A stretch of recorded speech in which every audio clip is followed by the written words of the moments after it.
Welcome to my channel. आज हम पढ़ेंगे इंग्लिश के कुछ इंपॉर्टेंट क्वेश्चन। ये सारे क्वेश्चन प्रीवियस ईयर एग्जाम में आए हुए हैं और नेक्स्ट एग्जाम में आपकी बहुत ज़्यादा हेल्प करेंगे। Question number first, one word substitution है। Prayer for the dead. Option है ऑब्सक्यूरेंटिस्ट, इथाइनोलॉजी, रिक्वेम, साइक। रिक्वेम का मतलब होता है क्षतियज्ञ, तो option number C right option है। अदर ऑप्शन जैसे इथाइनोलॉजी का मतलब होता है science of the races of mankind and their relation. Obscurantist का मतलब होता है person who is oppose to enlightenment, मतलब जिसे उजाले से डर लगता हो। साइक का मतलब होता है who has strong mental power, मतलब जिसका दिमाग बहुत ही स्ट्रॉन्ग हो। Second question, one word substitution है। That which can't be easily damaged और हर्ट।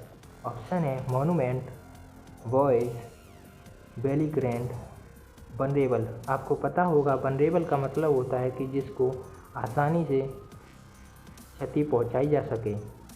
कुछ अदर वर्ड्स जैसे कि वॉइस का मतलब होता है जर्नी। बेलीग्रेंट का मतलब होता है एंगेज्ड इन वॉर, मतलब लड़ाई में बिजी होने वाला। मोनूमेंट का मतलब होता है पुरानी इमारतें। Option number third, A building etc. in memory of some person to commemorate a historical event, मतलब किसी पुराने इवेंट के लिए कोई बिल्डिंग बनाने को क्या कहते हैं। ऑप्शन है विंडिकेट, मॉन्यूमेंट, बायगॉट, इंट्रोस्पेक्ट। तो आपको आंसर दिख रहा होगा। मॉन्यूमेंट का मतलब होता है पुरानी बिल्डिंग, विंडिकेटिव का मतलब होता है पर्सन हु इज रिवेंजफुल, मतलब जो बदला लेने वाला व्यक्ति हो। बायगॉट का मतलब होता है रूढ़िवादी इंसान, और इंट्रोस्पेक्ट का मतलब होता है to examine one's own thought feeling, मतलब अपने ही विचारों को एग्जामाइन करने वाले व्यक्ति को इंट्रोस्पेक्ट कहते हैं। और इसको हम कुछ कम बात करने वाला व्यक्ति भी कह सकते हैं। Question number fourth, member of band of robbers. Option है एलिमनी, एलेग्री, ब्रिगेंड, पिक्वेंट। ब्रिगेंड का मतलब होता है member of band of robbers, यानी कि लुटेरा। कुछ अदर वर्ड्स जैसे कि एलेग्री, एलिमनी, पिक्वेंट। एलेग्री का मतलब होता है story in which ideas are symbolised as people. Alimony का मतलब होता है कि किसी भी विवाह में दी जाने वाली वस्तु, यानी कि जैसे कि दहेज वगैरह होता है उसे एलिमनी कहते हैं। पिक्वेंट का मतलब होता है प्लीजेंट और शार्प टू द टेस्ट, मतलब जो बहुत ही तीखा सा लगे उसे पिक्वेंट कहते हैं। Fifth question, idiom and phrases है। Run into the sand. Run into the sand का मतलब क्या होता है कि जैसे कि हम किसी बंजर ज़मीन को खरीद लेते हैं तो उससे हमें कुछ भी उपज नहीं मिलती है, तो इसका मतलब कि to fail to achieve a result, तो हमें कुछ भी उससे रिजल्ट नहीं मिलेगा, यानी कि हम असफल हो जाएंगे।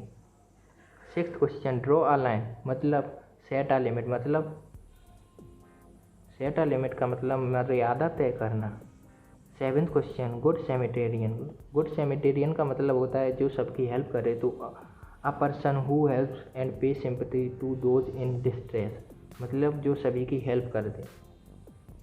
Eighth question, to take the bull by horn and resolutely, मतलब किसी बुल को आगे से पकड़ने वाले व्यक्ति को क्या कहेंगे, फ्रंट वॉरियर, यानी कि जो सामने से लड़ाई को फेस करें। तो to deal a problem directly, C is the right answer.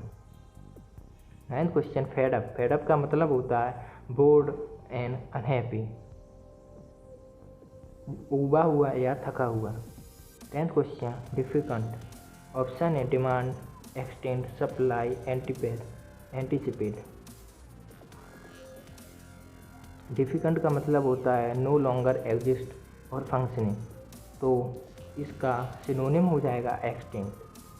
जैसे कि अदर वर्ड, डिमांड का मतलब होता है डिमांड होना, सप्लाई का मतलब होता है सप्लाई, एंटीसिपेट का मतलब होता है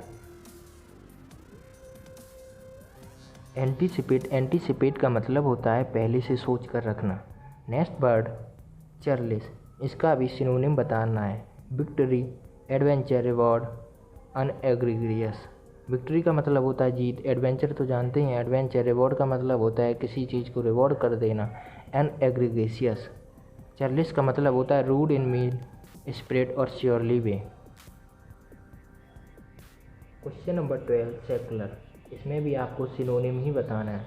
ऑप्शन है organization, anti religious, non religious, fanatic, आपको दिख ही रहा होगा non religious is the right answer, क्योंकि सेकुलर का मतलब होता है जो किसी भी धर्म से जुड़ा ना हो। फेनेटिक का मतलब होता है कट्टर। ऑर्गेनाइजेशन का मतलब समझ में आ ही रहा होगा, संपदा। 13 क्वेश्चन, जुबिलेंट। जुबिलेंट का मतलब होता है खुश दिल इंसान।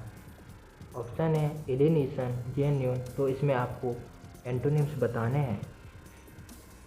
सेकुलर, डिप्रेस, तो जो खुशी रहता होगा उसका अपोजिट हो जाएगा डिप्रेस। सेकुलर का मतलब पता ही है, जेन्युइन का मतलब होता है रियल, और एलिनेशन का मतलब होता है। क्वेश्चन नंबर 14, स्केरसिटी, इसमें भी आपको अपोजिट ही बताना है।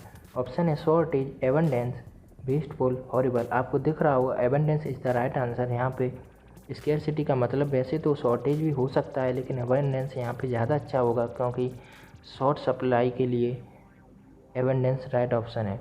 हॉरिबल का मतलब होता है डरावना या भूतिया। वेस्टफुल का मतलब होता है जो वेस्ट होता हो। शॉर्टेज का मतलब होता है कमी होना। Question number 15, question number 15, irreproachable. Option है flawed, blemish, defective, deformed. Irreproachable का मतलब होता है जिसमें कोई भी कमी ना हो, तो इसका अपोजिट हो जाएगा डिफेक्टिव। फ्लॉड का मतलब होता है त्रुटिपूर्ण। क्वेश्चन नंबर 16, ये फ्रेजल वर्ड्स हैं। आस्क फॉर का मतलब होता है टू डिमांड समथिंग, मतलब जैसे कि हम गांव में किसी काम के लिए कहते हैं कि कुछ भी वो कह देना, तो टू डिमांड समथिंग का मतलब होता है ask for. Question number 17, keep out का मतलब होता है कि टू लेट नॉट एंटर, मतलब किसी को अंदर ना आने देना। क्वेश्चन नंबर 18, होल्ड ऑन का मतलब होता है कि डटे रहना, to keep in a strong position. 19 question, इसमें आपको find the correctly spelled word बताना है, जिसका जैसे कि option number 1 travelling, remittance, kidnapping, equitable is the right answer, और इन सभी में मिस्टेक है, जैसे कि ट्रैवलिंग में डबल एल होगा, रिमिटेंस में डबल टी होगा, किडनैपिंग में डबल पी होगा। क्वेश्चन नंबर 20, इसमें भी आपको करेक्टली स्पेल्ड वर्ड बताना है। रिनेसेंस का करेक्टली स्पेल्ड वर्ड क्या होगा, तो RENAISSANCE is the right answer. इसमें आपको इसकी वर्ड मीनिंग भी सही बतानी होगी।